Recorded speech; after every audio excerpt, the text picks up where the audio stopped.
आम्ही स्वागत करतो। निवडणुका जाहीर झाल्या, कराव्या लागल्या, त्याच्यामुळे आम्ही सगळेच या निवडणुकांना सामोरं जाऊन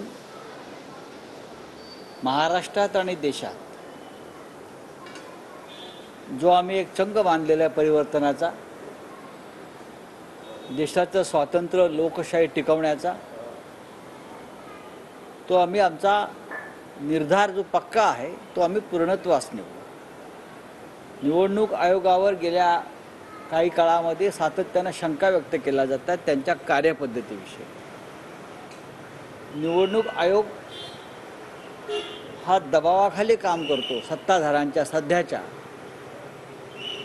अशा शंका लोकांच्या मनात आहेत। त्याच्यामुळे उद्याच्या निवडणुका या निवडणूक आयोगानं या शंकांचं निरसन करणाऱ्या पद्धतीनं कराव्यात, निष्पक्ष पद्धतीनं, स्वतंत्रपणे, कायदा सुव्यवस्था, सत्ताधाऱ्यांची ढवळाढवळ, पैशांची उधळपट्टी यावर नियंत्रण असणं गरजेचं आहे। निवडणूक आयुक्त सेशन जेव्हा होते त्या काळामध्ये जनतेला विश्वास होता की या निवडणुकीमध्ये कोणत्याही प्रकारचा घोटाळा, चोऱ्या माऱ्या होणार नाही।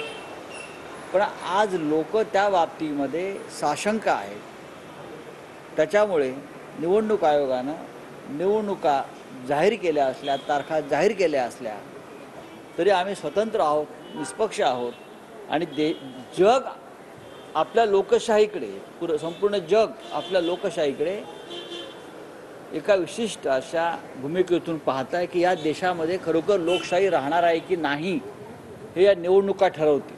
पाऊण तास प्रस्तावनेमध्ये एवढी सगळी तयारी सांगितली, कशा प्रकारे पारदर्शक ह्या निवडणुका होतील असं आयुक्तांनी सांगितलं। पारदर्शक निवडणुकांची गॅरंटी कोण देणार? मोदी देत आहेत। मोदी अनेक गॅरंटी देशाला देत आहेत, पण या देशात निवडणुका पारदर्शक पद्धतीनं होतील याची गॅरंटी मोदी देऊ शकतात का?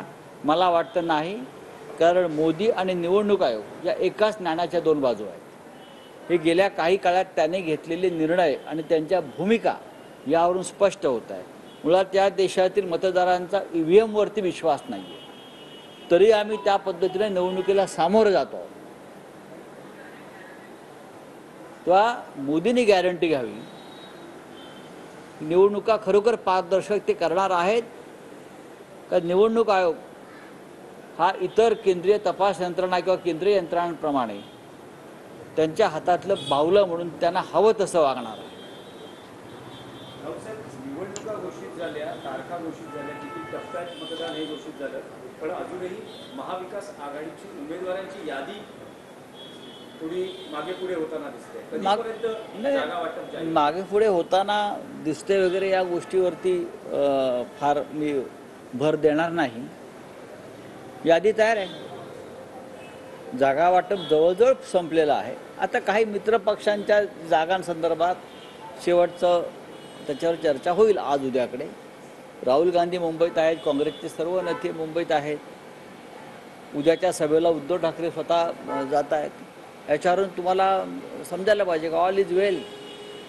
राजू शेट्टी येऊन भेटून गेले उद्धव ठाकरे। राजू शेट्टी उद्धवजींना भेटले, मातोश्रीवर चर्चा केली।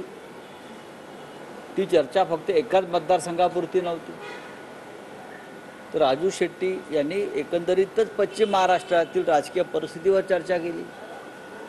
आणि आमची भूमिका आहे की राजू शेट्टींना सुद्धा या आमच्या महाआघाडीमध्ये कशा पद्धतीनं सामावून घेता येईल, कारण त्यांच्यासारखे शेतकऱ्यांचे नेते संसदेमध्ये असायला पाहिजे। त्यांचं म्हणणं आहे की मी महाविकास आघाडीमध्ये नाही आहे, शिवसेना युपीटीकडे ही जागा आहे, त्यामुळे त्यांची मदत नाही, त्यांनी नक्कीच पाठिंबा मागितलेला आहे। त्याच्यावरती आता माननीय उद्धव साहेब आमच्या स्थानिक पदाधिकाऱ्यांशी चर्चा करतील।